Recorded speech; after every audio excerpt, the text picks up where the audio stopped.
הם הגיעו לפה. היא המשיכה לעבוד הלאה. כאשר כל הזמן יש לה את התחושה הזאת שהיא אשמה אותם, כל אחד היה חצי שם. זה במרפאה, והגרמנים דרשו את זה.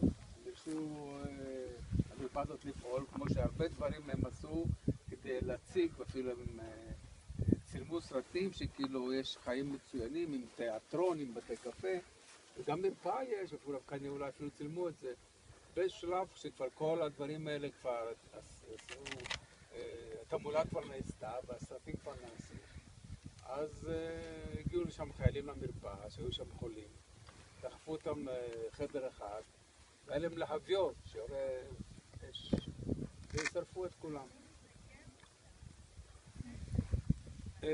לפני זה עוד, הדודה הזו, זכרונה לברכה, דודי רצה להציל אותה, כמו שהוא ניסה להציל לשאר בני המשפחה. היא לא הייתה מוכנה בשום אופן ללכת איתו ולנסות לנצל. היא אמרה, בעלי איננו, בני היחיד איננו, אני נשארת פה לעזור לחולים ומה שיהיה.